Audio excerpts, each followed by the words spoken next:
Officer Carl Jennings, a racist cop, forces a black teen Delisa to the ground, wrongfully accusing her of theft. But moments later, karma made him regret everything. What will be the consequences of his actions, and how will this encounter change his life? Before we get into the story, comment below where in the world you are watching from today, and if you like this story, don't forget to subscribe. The late afternoon sun cast long shadows through the small bedroom window as Delisa gently pressed her palm against Malcolm's forehead. Her heart sank at the burning sensation beneath her touch. Her 8-year-old brother's usually bright face was flushed with fever, his dark curls damp with sweat. "How are you feeling, buddy?" she whispered, smoothing back his hair. Malcolm's eyes fluttered open. "Hot," he mumbled, "and my throat hurts." Delisa reached for the medicine bottle on the nightstand, her stomach tightening as she tilted it toward the light. Only a few drops of children's fever reducer remained. She glanced at the digital clock. Still 4 hours until the next dose was due. "Try to rest, Malcolm. I'll bring you some water." In the kitchen, Delisa opened the nearly empty refrigerator. The sight made her chest ache. Half a carton of milk, some wilted vegetables, and little else. The cabinet wasn't much better, with just 2 cans of soup and a partial box of crackers. Her mother's illness had kept her from work for weeks, and the medical bills were piling up. She peeked into her mother's room where the older woman lay sleeping, her breathing labored. The same fever that gripped Malcolm had taken hold of her mom 3 days ago.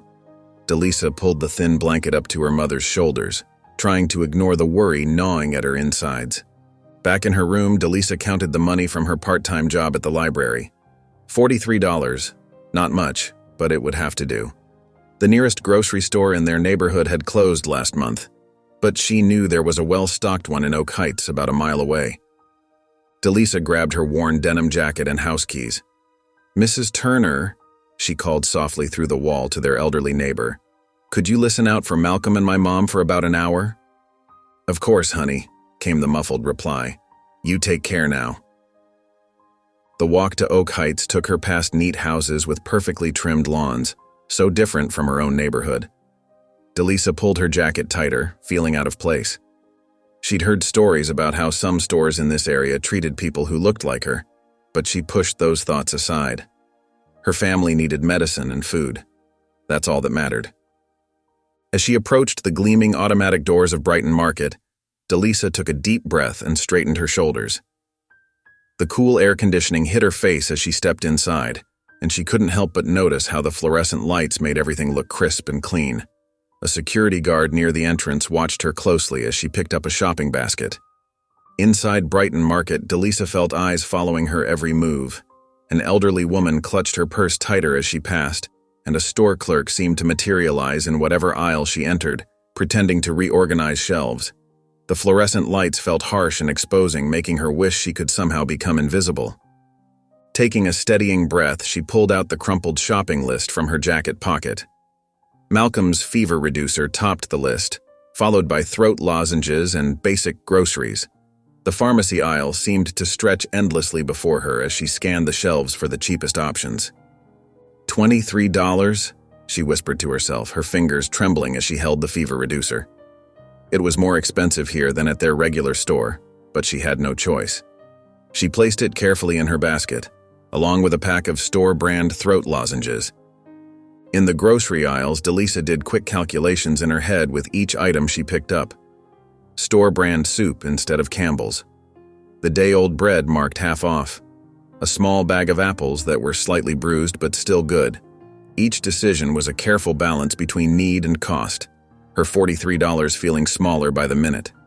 Her heart pounded as she kept a running total. The medicine had taken a big chunk of her budget, leaving precious little for food. A light sheen of sweat formed on her forehead as she reached for the cheapest box of crackers, the kind Malcolm liked when he was sick.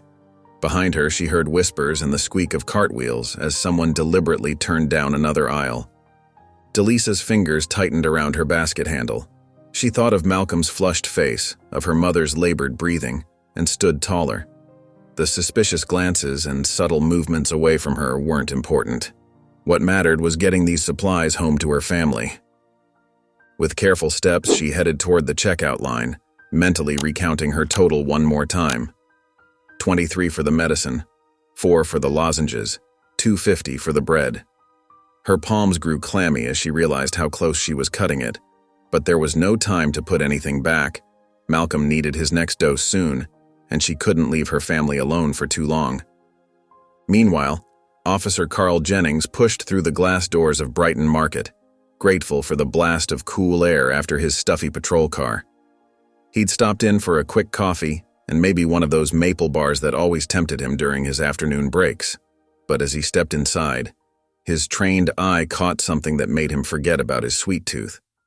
A young black woman stood in the pharmacy aisle, her movements quick and focused as she studied items on the shelves. Carl's jaw tightened. He'd seen that kind of behavior before. The way she kept looking around, how her hands seemed to flutter near her oversized jacket pockets. "Everything all right?" he asked Jerry, the store manager who was restocking a nearby shelf. "Been keeping an eye on that one," Jerry muttered, barely moving his lips. "She's been acting weird since she came in." Carl nodded, his police instincts kicking into high gear. He'd dealt with shoplifters countless times during his 15 years on the force. They all showed the same signs: the nervousness, the constant checking of surroundings, the suspicious clothing choices. Moving casually through the aisles, Carl maintained his distance while keeping Delisa in his sight. He noticed how she picked up items, studied them intently, and sometimes put them back. Classic casing behavior, he thought. She was probably figuring out what she could easily slip into those deep pockets. His hand instinctively brushed against his holster, not because he expected trouble, but out of habit when dealing with potential suspects. He thought of his daughter Emma, about the same age as this girl, safe at home in their quiet neighborhood. What if someone like this came into their community bringing trouble? Delisa moved to the grocery section and Carl followed, pretending to browse the soup cans.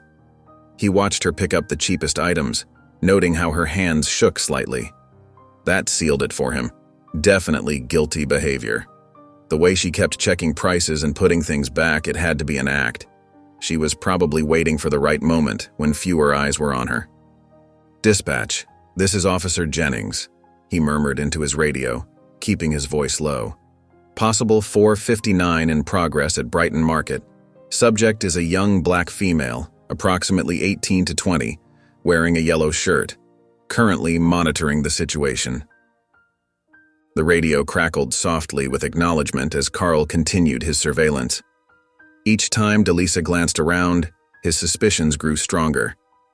When she reached for her pocket, his muscles tensed, ready for action. But she only pulled out a crumpled piece of paper. Probably not even a real shopping list, he thought. Every instinct told him she was trouble.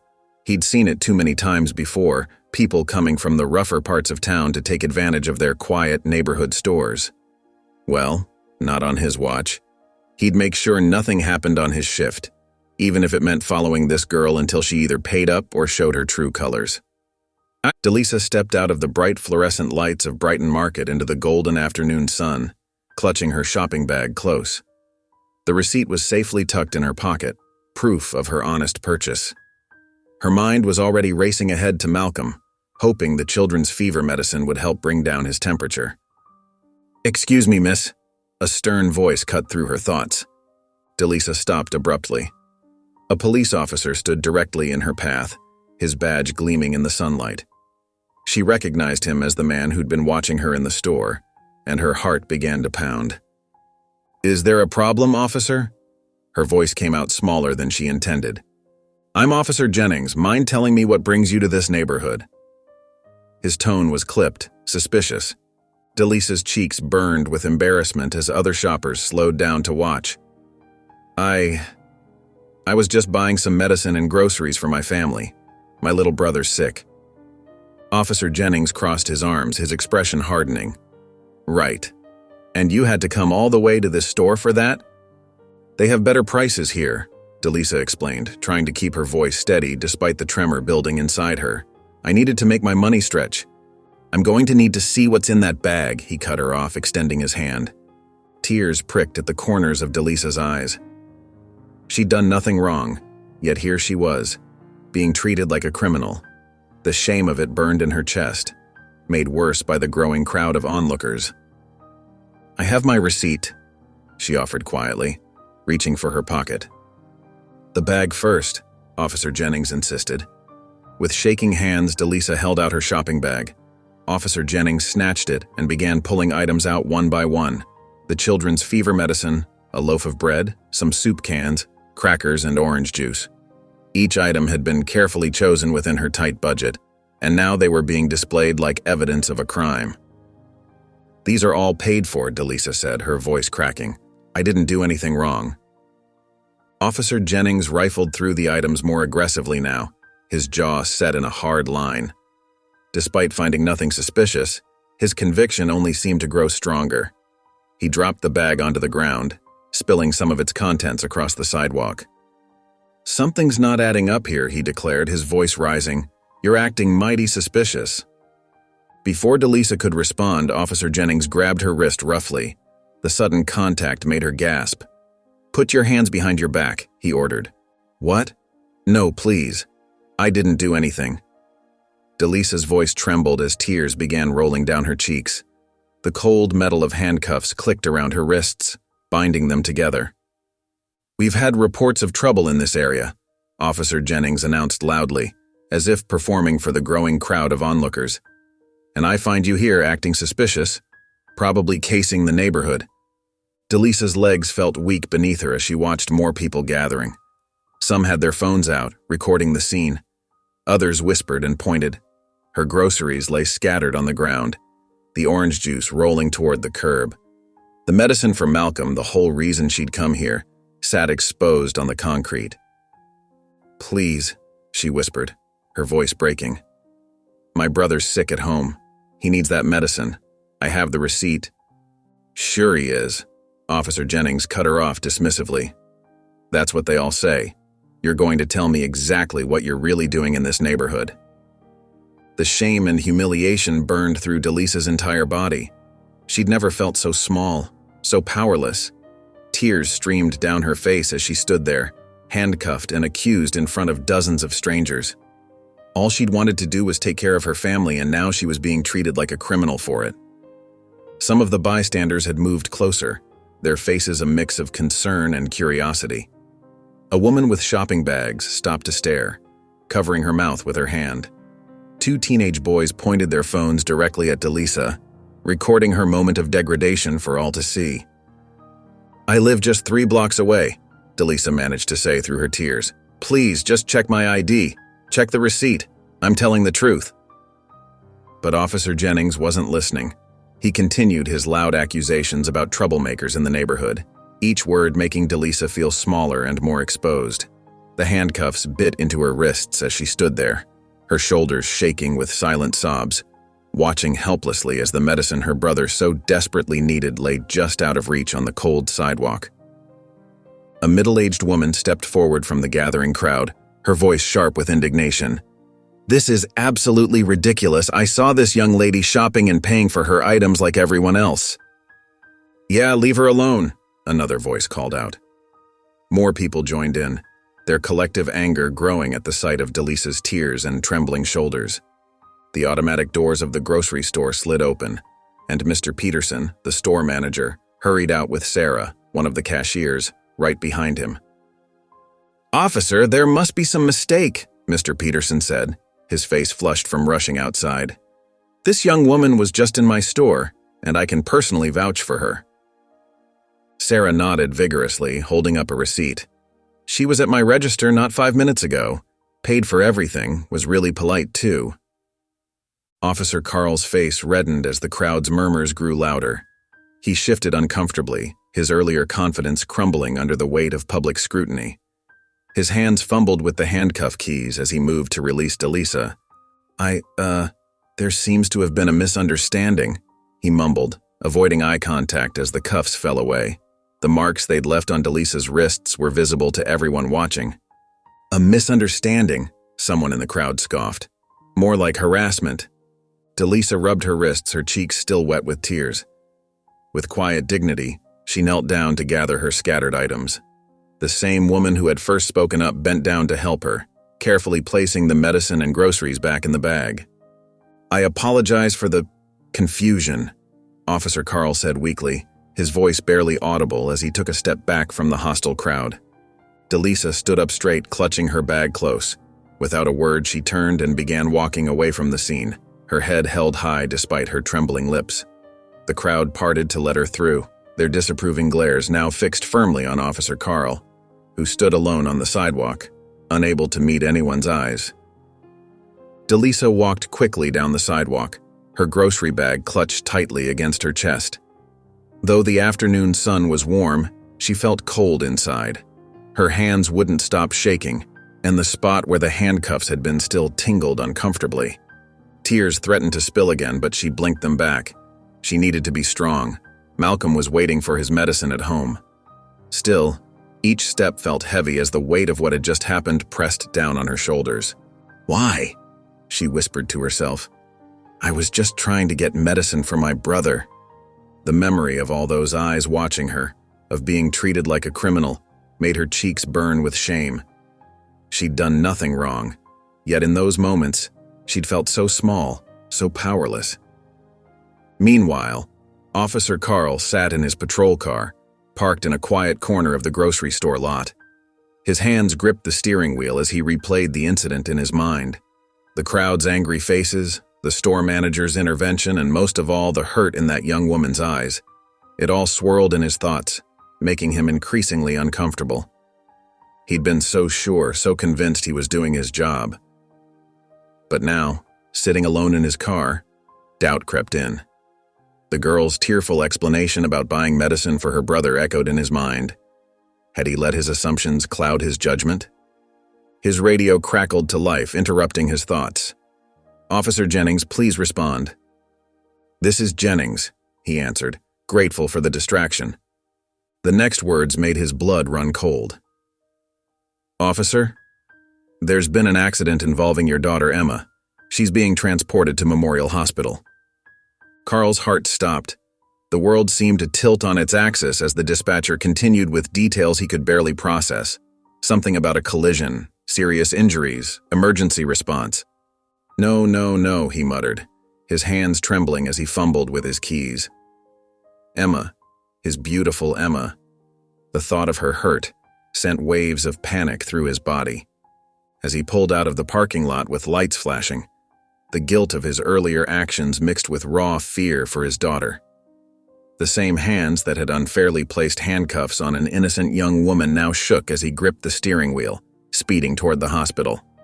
Tears blurred his vision as he drove, his mind racing with terrifying possibilities. "Please, God," he whispered, his voice breaking. "Please let her be okay." The afternoon's events seemed trivial now, replaced by a father's desperate prayer for his child's safety. Carl burst through the hospital doors, his heart pounding against his ribs.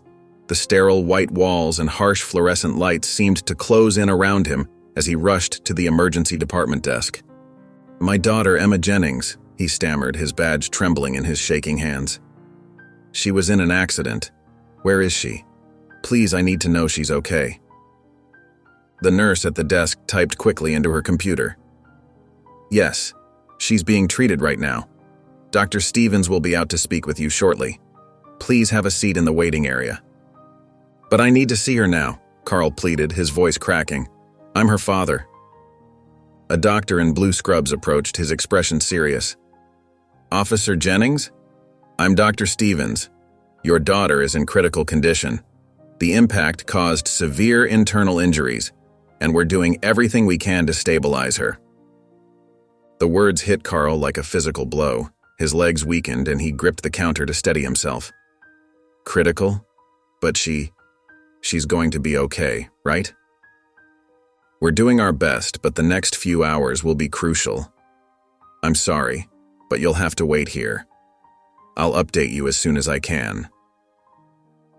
Carl found himself pacing the hallway, his footsteps echoing against the tile floor. His mind, desperate to escape the horror of Emma's condition, kept returning to the scene at the grocery store. The young woman's face, Delisa's face, flashed in his memory. The fear in her eyes, the tremble in her voice as she tried to explain about her sick brother. Hour after hour crawled by. With each passing minute, Carl's chest grew tighter with worry for Emma and heavier with guilt about Delisa. He slumped into an uncomfortable waiting room chair, running his hands over his face. "What kind of example am I setting for Emma?" he whispered to himself. The memory of handcuffing Delisa made him wince. What if someone had treated Emma that way? The thought made him sick to his stomach. He pulled out his phone, staring at the black screen. The image reflected back at him wasn't the proud officer he'd always thought himself to be. Instead, he saw a man who'd let his prejudices override his judgment, who'd humiliated an innocent young woman just trying to care for her family. More hours passed, and Carl's mind tortured him with parallel images. Delisa, desperately trying to help her sick brother, and Emma, lying somewhere in this hospital, fighting for her life. Both young women, both daughters, both deserving of care and respect, not fear and suspicion. The weight of his actions pressed down on him until he could hardly breathe. How many other times had he jumped to conclusions? How many other people had he treated unfairly? The questions haunted him as he continued his vigil, waiting for news about Emma while grappling with the man he'd become. The next morning, Carl dragged himself back to the hospital after a sleepless night. His phone buzzed with a message from Linda, his wife. "She's awake!" His heart leaped as he rushed through the hospital entrance, nearly stumbling in his haste. When he reached Emma's room, he paused in the doorway, overwhelmed with relief at seeing his daughter's eyes open. Linda sat beside the bed, holding Emma's hand. Their daughter looked pale and fragile against the white hospital sheets, but she was alive. "Dad," Emma whispered weakly, managing a small smile. Carl stepped forward, his vision blurring with tears. "Hey, sweetheart." His voice was rough with emotion.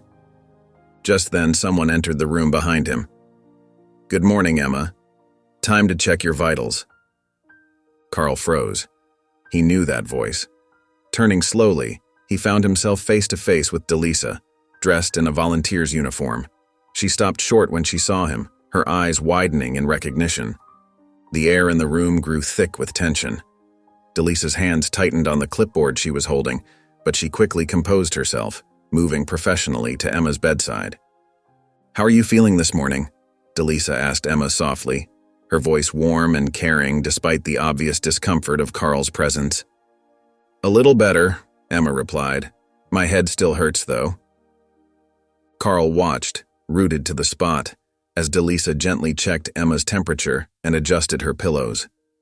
Her movements were practiced and tender, showing a natural gift for caregiving that made Carl's guilt from yesterday intensify tenfold. "You're doing great," Delisa encouraged Emma. "The doctor will be in soon to check on you." Linda smiled gratefully at Delisa. "Thank you so much. You've been so kind to Emma since she arrived." Carl's stomach churned at his wife's words. Delisa had been caring for their daughter all night, while he'd been the one to treat her so cruelly just the day before. The irony felt like a physical pain in his chest. As Delisa turned to leave, she met Carl's gaze for a brief moment. There was no anger in her eyes, just a quiet dignity that made him feel even smaller. She slipped past him without a word, leaving Carl standing there overwhelmed by shame and gratitude. "Isn't she wonderful?" Emma said weakly from her bed. "She stayed with me last night when I was scared, telling me stories about her little brother to keep my mind off the pain." Carl could barely speak around the lump in his throat. He looked at the doorway where Delisa had disappeared, thinking about her brother, the one she'd been buying medicine for when he'd stopped her at the store. The same caring nature she'd shown Emma, she'd been trying to show her own family when he'd treated her so badly. Carl leaned against the wall in the pediatric wing, unable to tear his eyes away from the scene before him. Delisa sat next to a small boy, no more than 6, who was crying after getting a shot. Her voice carried softly down the hallway as she spoke to him. "Hey there, brave guy," she said, gently wiping his tears. "You know what? I bet you're stronger than Superman right now." The little boy hiccuped, looking up at her with wet eyes. "Really?" "Really," Delisa assured him, pulling a colorful sticker from her pocket. "Look at this. You earned your superhero badge today." The child's face lit up as she placed the sticker on his shirt, his tears forgotten. Carl watched as she helped him down from the examination table, her movements careful and practiced. "Quite something, isn't she?" Carl startled at the voice beside him. A nurse in blue scrubs had appeared, watching the scene with a fond smile. "She's here almost every day," the nurse continued, adjusting her name tag that read Sarah. "Been volunteering for 2 years now, ever since she turned 16. Never misses a shift, even with everything she's dealing with at home." Carl's throat tightened. "Everything at home?" Sarah nodded, her expression softening. "Poor thing's basically running her household. Sick mother, little brother to take care of. But she still makes time to be here. Says it gives her purpose, helping these kids feel less scared." Carl's chest felt heavy as he watched Delisa high-five the little boy, who was now grinning proudly. The same hands he'd roughly cuffed yesterday were now bringing comfort to a frightened child. The same person he'd treated like a criminal was spending her free time easing others' pain, despite carrying so many burdens of her own. "The kids adore her," Sarah added. "She has this way about her. Just knows exactly what to say to make them feel better. Between school, caring for her family, and volunteering here." She shook her head admiringly. "Don't know how she does it all." Carl thought about the medicine he'd found in her shopping bag, how quickly he'd jumped to conclusions instead of considering she might have legitimate needs. He remembered the hurt in her eyes when he'd confronted her, how she'd maintained her dignity even as he'd stripped her of it. The weight of his mistake pressed down on him as he watched Delisa walk the little boy back to his mother, both of them smiling now. She'd shown more grace and compassion in these few minutes than he had in his entire interaction with her. "Some people just have natural goodness in them," Sarah said softly. "Delisa's one of those rare ones." Carl nodded silently, the shame of his actions burning deeper with each passing moment. "Does she—" Carl hesitated, his voice rough with emotion. "Does she come here every day after school?" Sarah adjusted her clipboard, leaning against the nurse's station. "Most days. She catches the bus right after her last class. Her mother's been battling lupus for years now, and with her little brother Malcolm getting sick so often." She shook her head. "That girl's had to grow up fast." Carl's stomach clenched at the mention of Malcolm. He remembered the medicine in Delisa's shopping bag, children's fever reducer and cough syrup, the same kinds of medicine he'd bought countless times for Emma when she was younger. "How does she manage it all?" he asked quietly, watching as Delisa organized a cart of supplies nearby. "Honestly, I don't know how she does it," Sarah replied. "She's up before dawn to get Malcolm ready for school, then heads to her own classes. After volunteering here, she goes home to cook dinner, help Malcolm with homework, and take care of her mother." She paused, her voice softening. "Most kids her age are worried about prom and college parties. Delisa's worried about making sure there's enough food in the pantry and whether her mother's medical insurance will cover the next treatment." Carl felt a wave of shame wash over him. He thought about how quickly he'd profiled her in the store, how easily he'd dismissed her explanation. Here was a young woman carrying the weight of adult responsibilities on her shoulders, and he'd treated her like a criminal based on nothing but his own prejudices. "The thing that amazes me most," Sarah continued, "is that she never complains, never asks for help or sympathy. Just shows up with that bright smile, ready to comfort scared kids and anxious parents. Sometimes I think this place is her escape, a chance to focus on helping others instead of her own troubles." Carl watched as Delisa knelt down to talk to another child, her face gentle and encouraging. He saw now what he'd missed before, the quiet strength in her posture, the kindness in her eyes, the maturity that came from facing adult challenges far too early. "She's got more character in her little finger than most people have in their whole body," Sarah said firmly. "That's what makes it so hard when people judge her without knowing her story. You should see how some folks treat her just because—" She trailed off, shaking her head. Carl didn't need her to finish the sentence. He knew exactly what she meant, because he'd been one of those people. His chest felt tight as he realized how his actions yesterday had added another burden to someone already carrying so much. Through the doorway of room 412, Carl watched as Delisa settled into a chair beside a young boy's hospital bed. The child, no more than 7, was connected to various machines, but his eyes lit up as Delisa pulled out a colorful storybook. "Ready for your favorite part, Tommy?" she asked, her voice warm and gentle. The boy nodded eagerly, adjusting himself against his pillows. "The part with the dragon."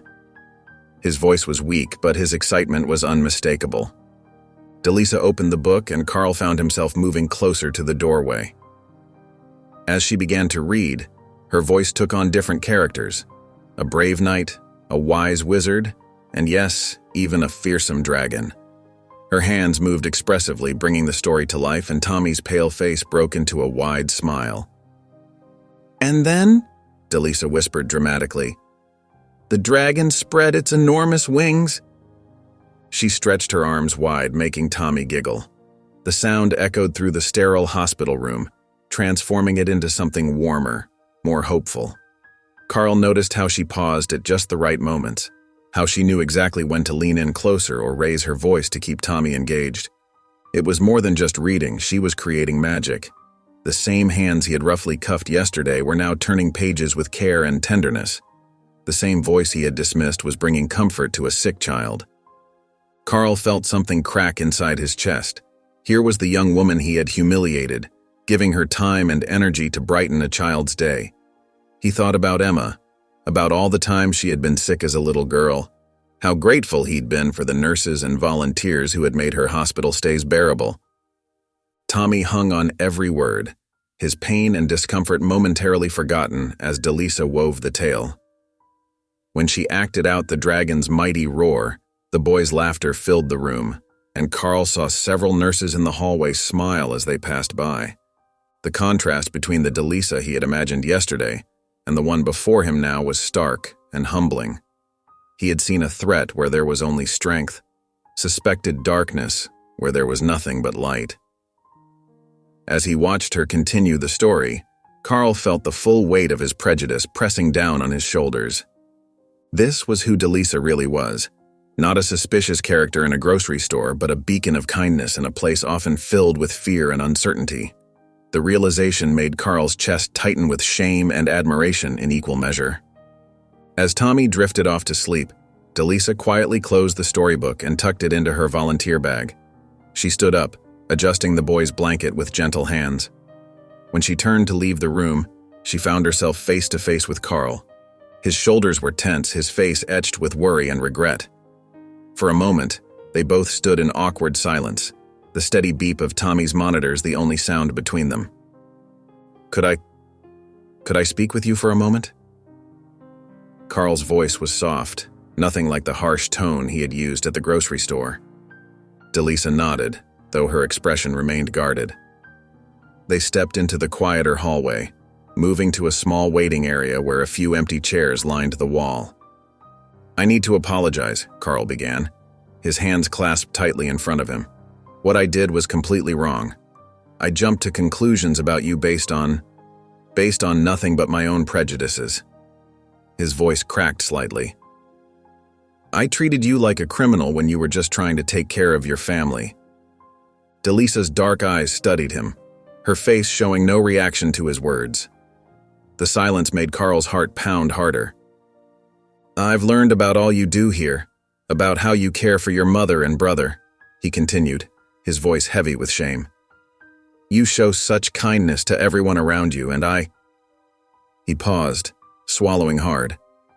"I showed you nothing but suspicion and cruelty. I'm truly sorry, Delisa." She remained quiet, her stillness making Carl increasingly aware of how deeply his actions had wounded her. The weight of her silence pressed against him like a physical force. "I know an apology doesn't undo what happened," he added, his voice barely above a whisper. "I humiliated you in public, made you feel less than human. There's no excuse for that kind of behavior, especially from someone who's supposed to protect and serve the community." Delisa's hands, folded in her lap, tightened slightly. Though her face remained composed, Carl could see the hurt still lingering in her eyes, the shadow of yesterday's trauma not so easily erased by his words. "I understand if you can't forgive me," Carl said, feeling the full weight of his actions. "But I wanted you to know how deeply I regret what I did, and how ashamed I am of my behavior." The fluorescent lights hummed overhead as Carl waited, uncertain if Delisa would even respond. The distance between them felt vast, filled with the consequences of his prejudice and the pain he had caused. Looking at her now, he wondered if his words could ever bridge that gap, if any apology could truly make amends for such an injustice. Finally, Delisa took a deep breath and met Carl's gaze. "I accept your apology," she said softly, her voice steady despite the emotion behind her words. "But I need you to understand something." Carl nodded, relief mixing with uncertainty on his face. "What happened to me yesterday?" Delisa continued, her hands now relaxed in her lap. "That wasn't just a one-time mistake. It's something people like me face all the time. At stores, in restaurants, walking down the street." She paused, letting her words sink in. "Sometimes it's just suspicious looks. Sometimes it's much worse." Carl's face fell as he listened, the reality of her words hitting him hard. "You see these kids here?" Delisa gestured toward the pediatric wing. "When I read to them or hold their hands during procedures, they don't see color. They just see someone who cares. But someday, some of them might face the same prejudices I do, and others might grow up to judge people the way you did yesterday." Tears welled up in Carl's eyes as he absorbed the truth in her words.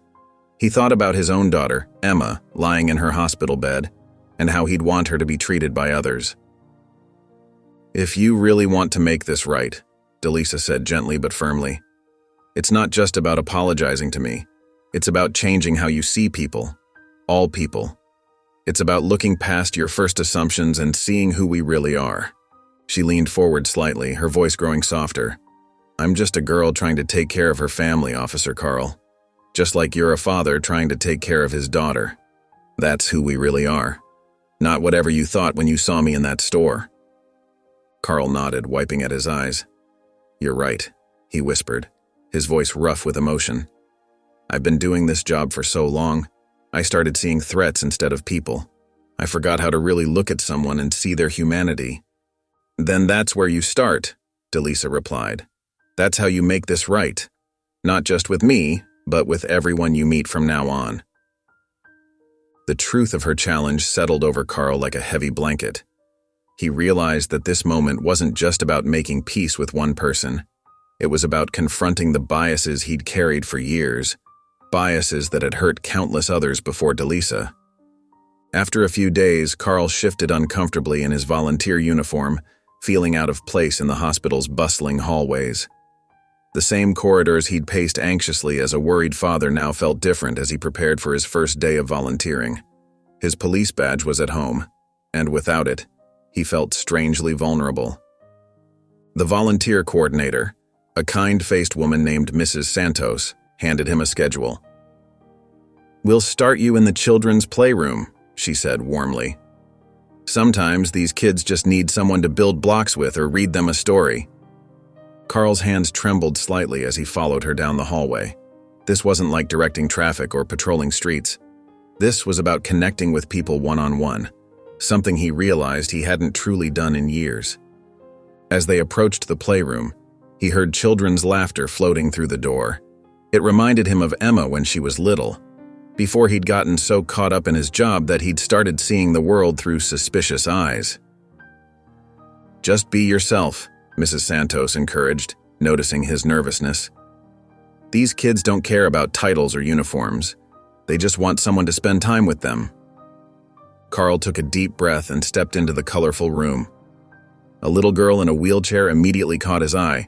She was trying to reach a stuffed animal on a high shelf, her face scrunched up in determination.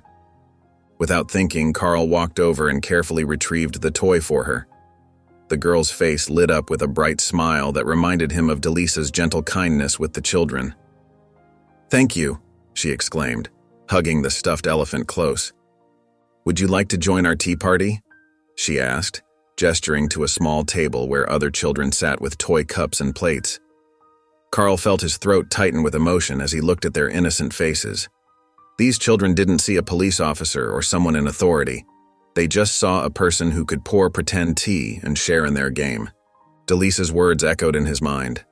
"That's how you make this right. Not just with me, but with everyone you meet from now on." Looking at these children, Carl understood what she meant about seeing people's humanity first. He pulled up a tiny plastic chair, his knees almost touching his chest, and picked up a toy teacup. "I'd love to join your tea party," he said, his voice growing steadier. "Though I might need some help learning the proper way to do this." The children giggled at the sight of the big man perched on the little chair, and Carl felt something shift inside him. This wasn't just about making amends or easing his guilt. It was about rediscovering how to connect with people heart to heart, without judgment or fear. Emma was back home now, recovering steadily, and Carl found himself returning to the hospital, not as a worried father, but as a volunteer. The fluorescent lights and antiseptic smell felt different without the weight of fear for his daughter. "Good morning, Mr. Jennings," called out Mrs. Santos. "We have some new patients in the children's ward today." Carl nodded, tugging at his volunteer badge that still felt foreign against his chest. In the children's ward, he noticed how some of the young patients drew back slightly when he entered. His height and broad shoulders, usually assets in his police work, now seemed intimidating to the small faces watching him. "Would anyone like to hear a story?" he asked, his voice coming out gruffer than intended. A few children shook their heads, while others simply stared.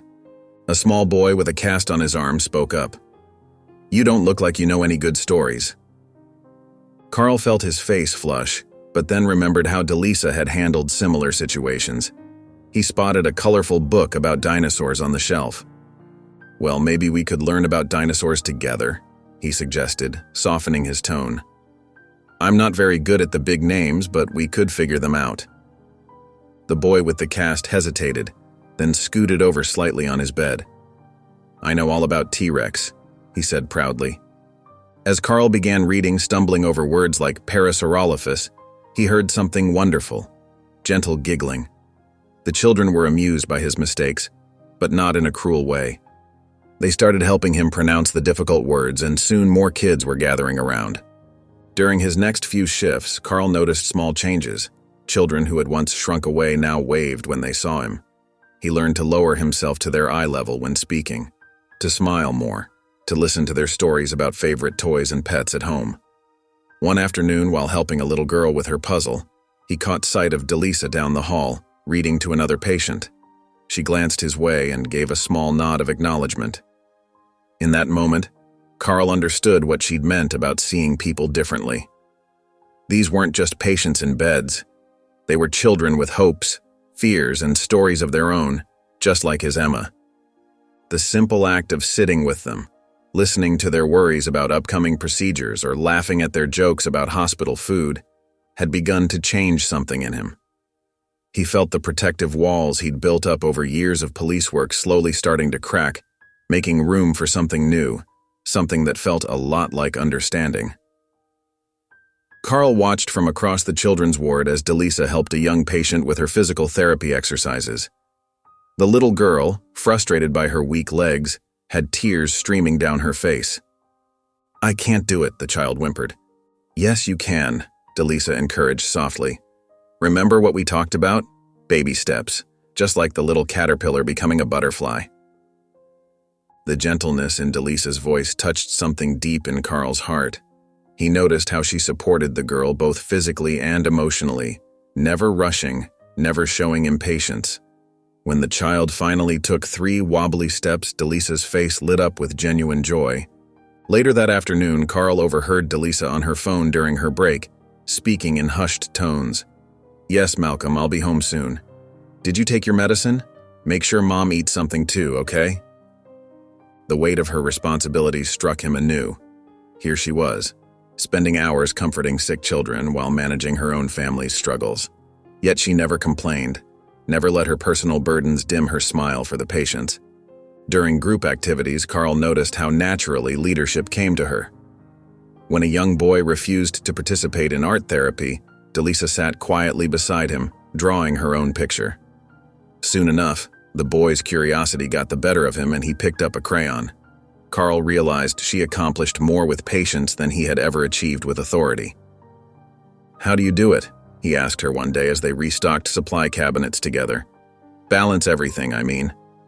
Delisa paused, considering his question. "Someone once told me that helping others helps heal your own heart," she replied simply. "When I'm here, I'm not just giving, I'm receiving too." Her words stayed with Carl long after his shift ended. He thought about all the times he'd approached situations with suspicion and force, when perhaps patience and understanding would have served better. Watching Delisa work had shown him a different kind of strength, one that didn't need a badge or handcuffs to make a difference. The evening sun cast long shadows through the hospital windows as Carl paced nervously in the corridor, clutching a modest bouquet of pink and white carnations. His hands trembled slightly as he adjusted the small card nestled among the flowers. After weeks of soul-searching, he knew it was time to express his gratitude to the young woman who had unknowingly become his teacher. He found Delisa in the children's ward, helping a nurse organize patient files. When she looked up, Carl's throat tightened with emotion. "Do you have a minute?" he asked softly. Delisa nodded, following him to a quiet corner of the hospital where a few chairs sat beside a large window. The evening light bathed the space in a warm glow. Carl's voice wavered as he held out the flowers. "These are for you," he said, his eyes meeting hers. "I know it's not much, but I wanted to thank you." Delisa's eyes widened in surprise as she accepted the bouquet. Carl sat down beside her, his shoulders tense with nervous energy. "These past few weeks," he began, his voice thick with emotion. "Watching you here, learning from you, it's changed me in ways I never expected." He reached for the card tucked among the flowers and handed it to her.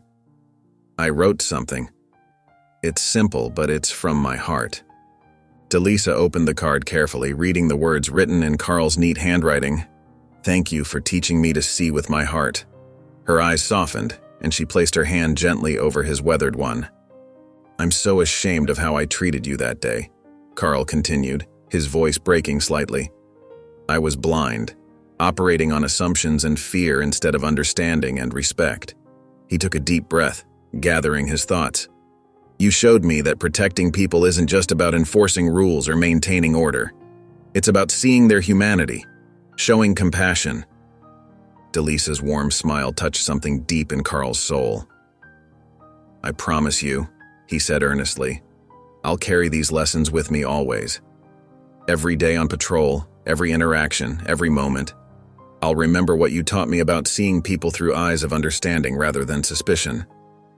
After several days of not seeing Delisa at the hospital, Carl felt a growing concern. Using his police resources, he looked up her address in the database.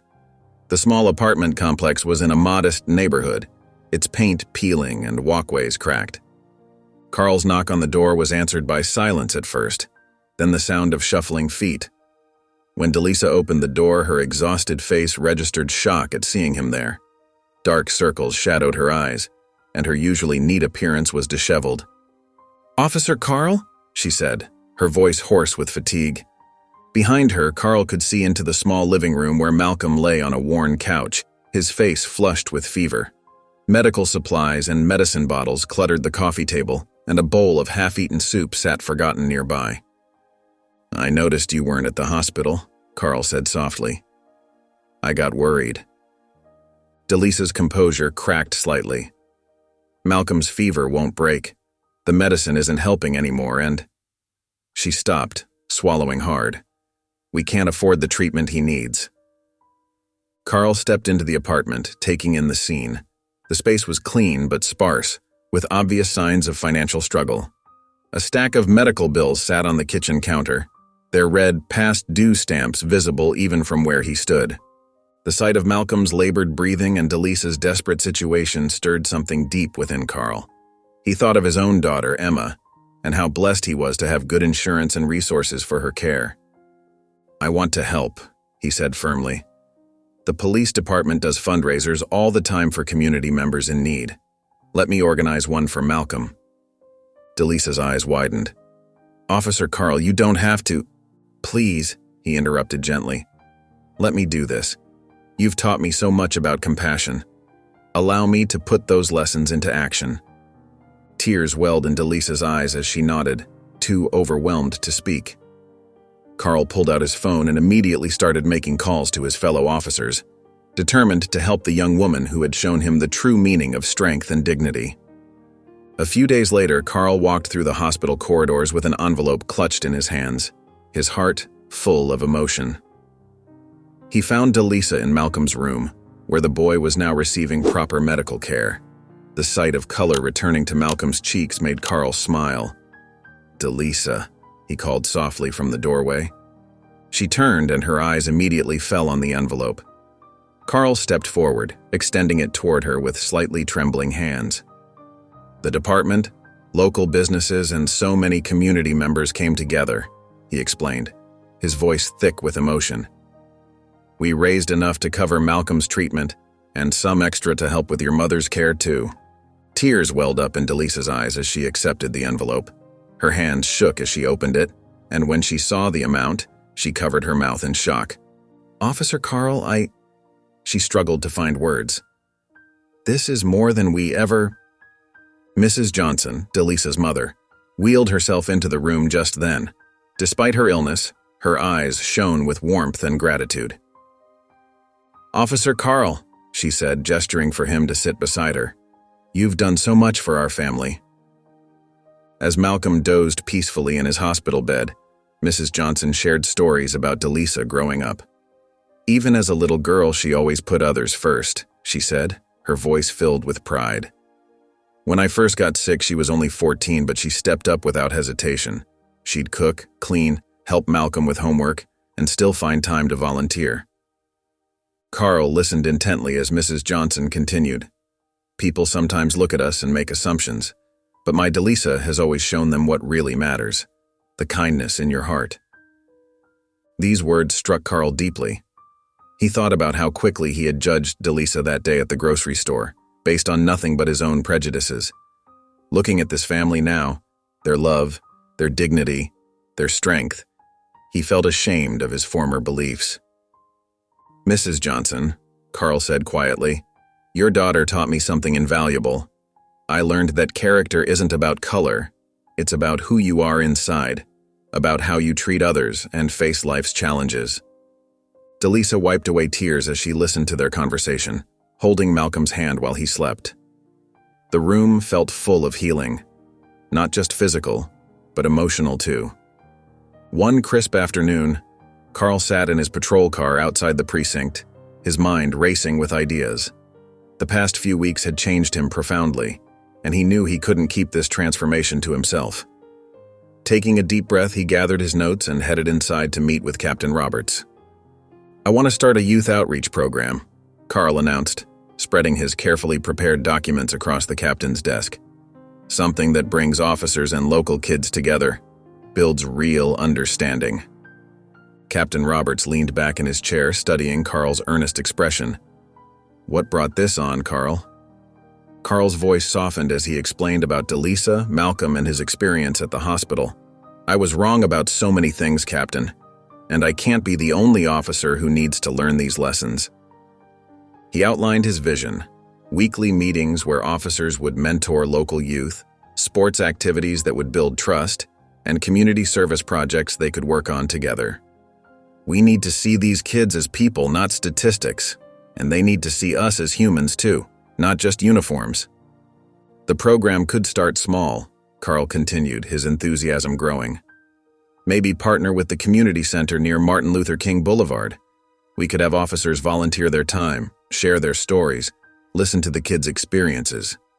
Captain Roberts studied the proposal, noting how detailed Carl's plans were. There were budget considerations, volunteer schedules, and even suggested activities for different age groups. "We could call it bridges," Carl suggested, "because that's what we're trying to build, bridges of understanding between us and the community." The captain noticed something different in Carl's demeanor, a softness that hadn't been there before, mixed with a fierce determination. "This means a lot to you, doesn't it?" Carl nodded, thinking of Delisa's gentle strength and how she'd opened his eyes. "One person showed me how wrong my assumptions were. Imagine what could happen if we created opportunities for these connections to happen regularly." He pulled out letters of support he'd already gathered from other officers who were interested in participating. Some had heard about his fundraising efforts for Malcolm and were moved by the story. Others had their own experiences that made them eager for change. I'll even run it myself, Carl offered, in addition to my regular duties. We can't keep operating with this divide between us and the community. These kids deserve better. We all do. The precinct buzzed with activity as Carl made his way to Captain Roberts' office, his proposal folder clutched tightly in his hands. His heart pounded with a mixture of nervousness and determination.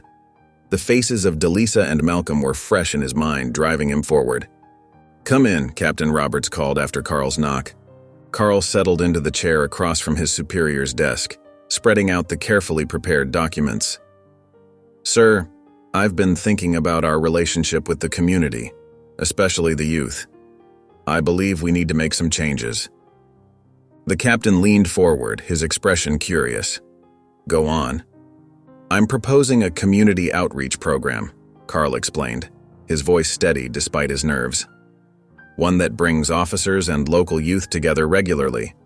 Sports activities, mentoring sessions, joint community service projects, ways to build real understanding between us." As Carl outlined his vision, he described weekly meetings where officers would share their experiences and listen to young people's stories. He suggested partnering with local community centers and schools, creating safe spaces for dialogue and connection. "The program would start small," Carl continued, pointing to the budget estimates he'd prepared. "We could begin with volunteer officers and expand as we see results. I've already spoken with several colleagues who are interested in participating." Captain Roberts studied the proposal, his eyebrows raised. "This is quite detailed, Carl. What inspired this?" Carl took a deep breath, sharing the story of his encounter with Delisa and how it had transformed his perspective. "One young woman showed me how wrong my assumptions were, sir. She taught me that real change starts with understanding each other as people, not as stereotypes." The captain listened intently as Carl described his experiences volunteering at the hospital and witnessing Delisa's impact on others. "We have an opportunity here," Carl emphasized, "to build bridges instead of walls, to show these kids that we're here to protect and serve everyone, regardless of their background." He pulled out letters of support from fellow officers who had heard about his fundraising efforts for Malcolm and were moved to get involved. "We can make a real difference, sir. These young people deserve to feel safe and respected in their own community, and we need to earn their trust."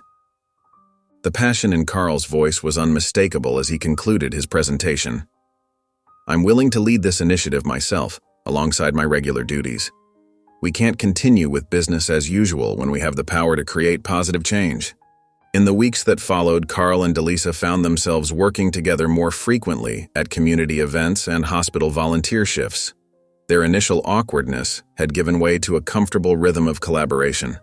At the hospital, Carl watched in admiration as Delisa guided him through patient interactions, showing him how a gentle touch or kind word could make all the difference. "You have a natural way with people," Carl remarked one afternoon as they organized supplies for an upcoming youth event. "I never would have thought I could connect with these kids the way I do now." Delisa smiled warmly. "Everyone has it in them to show kindness. Sometimes they just need a little encouragement to find it." Their friendship deepened through shared experiences and honest conversations. Carl found himself opening up about his own struggles and fears, while Delisa shared stories about her family and the challenges they'd overcome together. Each interaction taught Carl something new about empathy and understanding. The changes in Carl became evident to everyone around him. His fellow officers noticed how he approached situations with more patience and compassion. Instead of quick judgments, he took time to listen and understand. Young people in the community who once regarded him with suspicion began to seek him out for advice and support. "You know," Carl said to Delisa during one of their volunteer shifts, "I keep thinking about that day at the grocery store. How different things might have been if I hadn't learned from my mistakes." "What matters is that you did learn," Delisa responded, her voice gentle but firm. "And look at all the good that's come from it." She was right. The community outreach program had taken off, with more officers volunteering each week. Youth participation had exceeded all expectations, and there was a noticeable shift in the atmosphere between law enforcement and local residents.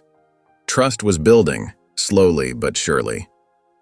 Carl felt a deep sense of gratitude whenever he reflected on how Delisa's forgiveness had set these changes in motion. Her strength of character and unwavering commitment to helping others had shown him a better way forward. Through their friendship, he had discovered not just how to be a better officer, but a better person. The impact of Carl's transformation began to spread throughout the police department.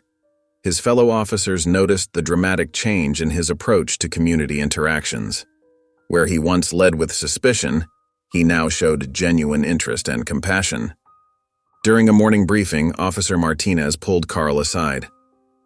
"I've been watching how you handle calls in the neighborhood," Martinez said, his voice thoughtful. "It's different now. Better. The residents seem to trust you." Carl nodded, thinking of Delisa. "I learned from someone special that everyone deserves to be seen for who they really are." Word spread about the success of Carl's community outreach program. Other precincts started reaching out, wanting to implement similar initiatives. Carl made sure to credit Delisa's influence whenever he shared the program's story. At the hospital, their volunteer work continued to touch lives. Other volunteers began adopting their approach, creating a warmer, more understanding environment. The pediatric wing, where they spent most of their time, became known as a place where every child and family felt welcomed and respected, regardless of their background. During a community meeting, an elderly resident stood up to speak. "I've lived here for 40 years, she said, her voice trembling with emotion. "And I've never seen such positive change between the police and our neighborhood. Officer Jennings and Miss Delisa showed us what's possible when we open our hearts." The change was evident in small ways, too. Officers who once drove past local basketball games now stopped to shoot hoops with the kids. Community members who previously hurried past police now offered friendly waves and greetings. The invisible barriers that had divided the community for so long began to crumble. One afternoon, while helping at a youth center event, Carl watched Delisa teaching a group of children how to make friendship bracelets.